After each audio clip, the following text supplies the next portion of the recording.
Hello, welcome to Alena Media TV. We are broadcasting from Canada. I am Elsa Abraham, and in this episode we are bringing you the focus on the Horn of Africa.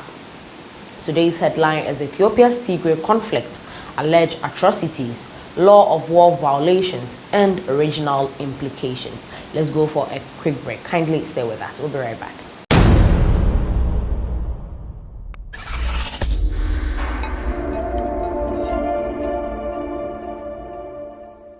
Welcome back from that short break. Now, on November 4th, 2020, the Tigray People's Liberation Front, the TPLF, attacked Ethiopia's Northern Command headquarters. In response, the Ethiopian National Defense Force initiated a large-scale military operation throughout the northwestern province of Tigray.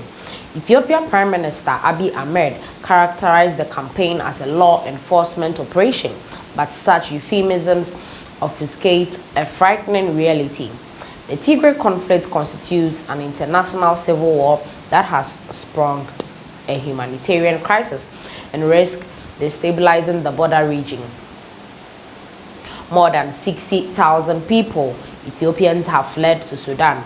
At least 2 million people have been displaced internally, and 1.3 million people are in desperate need of aid. More troubling still, unsettling accounts of human rights violations and mass atrocities emerged soon after hostilities began. As human rights organizations assess the credibility of these claims and reconstruct events, a horrific picture has developed. Although the West allegations involve Eritrean forces, no party appears innocent. The Eritrean military and Tigray and Amhara militias may all have violated international human rights law and the law of armed conflict. In Mai Kadra, retreating Tigray militia allegedly murdered hundreds of ethnic Amharas. The Fano, an ethnic Amhara militia, may have carried out reprisals attacks on Tigray refugees. EDNF and Eritrean forces have shelled residence areas and killed scores of civilians, and survivors have shared grisly accounts of massacres and extrajudicial killings in the hands of Eritrean forces. To make matters worse, Doctors Without Borders recently documented widespread international attacks on Tigray's fragile healthcare infrastructure. Such conduct not only violates the law of armed conflict, but also impedes post-conflict reconciliation, undermines regional stability, and complicates U.S. national security objectives in the Horn of Africa. It is imperative that UN officials and independent observers gain full access to the region to investigate these allegations and mitigate the chance of further atrocities. This cannot occur without a full cessation of hostilities, and the U.S. may continue to pressure all parties to achieve that goal. Now let's look at the conflict overview. Tensions between the Ethiopian government and Tigray have simmered similar since popular protests brought Abiy to power in 2018.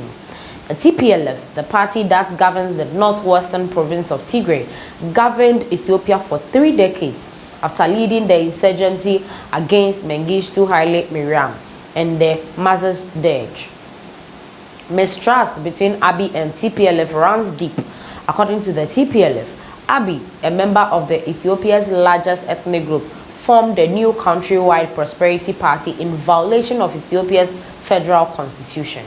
Moreover, the TPLF claims that Abiy excluded Tigrayans from leadership roles and targeted TPLF leaders with unfounded corruption charges.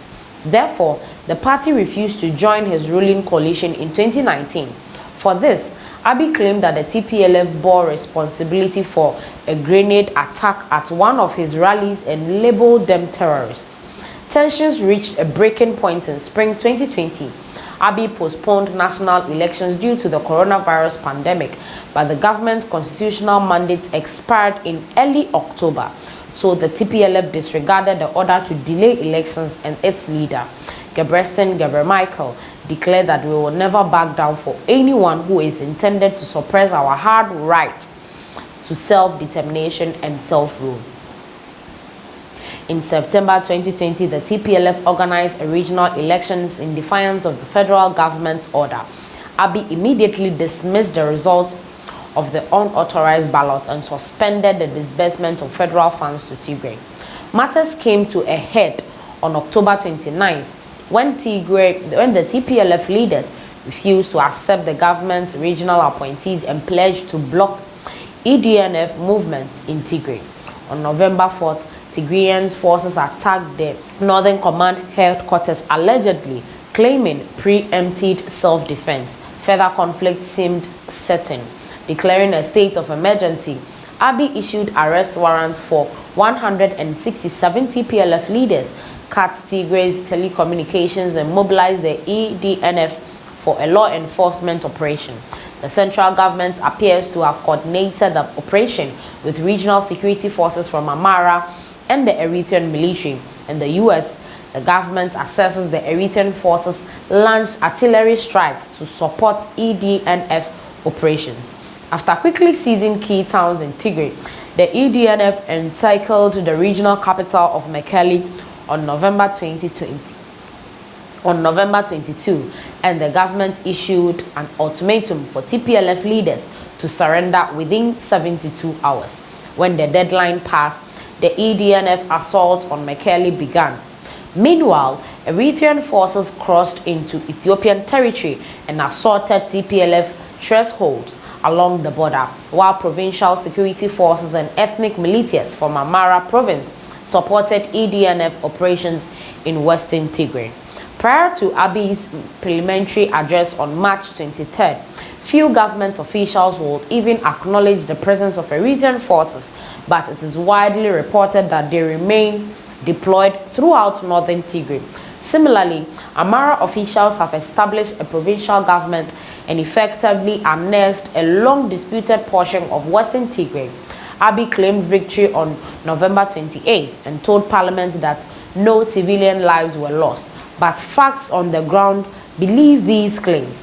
Indeed, following the government's victory pronouncement, Tigray forces fired missiles at targets in the neighboring state of Amara and crossed border into Eritrea.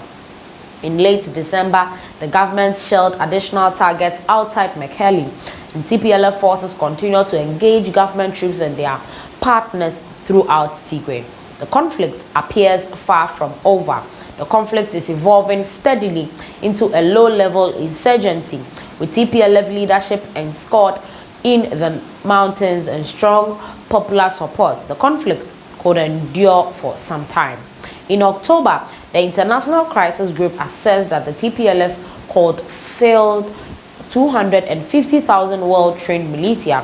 Moreover, as Emmanuel Ingunza, a BBC reporter for East Africa, reminded listeners on the Lawfare podcast, the TPLF fought a successful insurgency against the Jerd from Tigray's highlands, and their forefathers waged a guerrilla war against Italy colonial forces in the same hills. In January, the Brethren seems to channel this history, vowing extended resistance and calling on all Tigrayans to support the cause. Control Risk Group believes that the government's actions have endangered a fertile recruitment ground for secessionists or otherwise anti-government ethnic militias. The TPLF will not admit defeat. The government refuses to negotiate and alleged atrocities harden hearts on all sides. Peace does not appear imminent. With our new challenge below, you can also do our donation $1 a day challenge. We need 200 justice seekers to donate $1 a day. For our Canada account, you can have Alena TV, Bank of Nova Scotia, institution number 002, transit number 70052, and account number is 0199815. In Canada also we have Alena TV, CIBC Bank, institution number 001, transit number 00152, and account number 1690814. In USA, account number we have Ready Nerayo TD Bank, account number 4382962079. Also, we have the routing number as 0260136673. USA, also United States of America, account number ready. Narayo, we have CIBC Bank, account number 01791065678 and routing number 071006486. You can also donate using our PayPal link just below this description video, and then you can also get the link of GoFundMe. It is just below, and you can follow the link and put in all your details there. Just $1 a day. Kindly visit our website www.alenamedia.org. You can also buy in our shop there, or you can also go to the donate section there and donate as well. In our shop we have caps, t-shirts, books as well. You can also check and buy from there just to support Alena Media TV. For any info or inquiry, you can also email us on info@alenamediatv.org. This is where we end today's episode. Thanks so much for watching.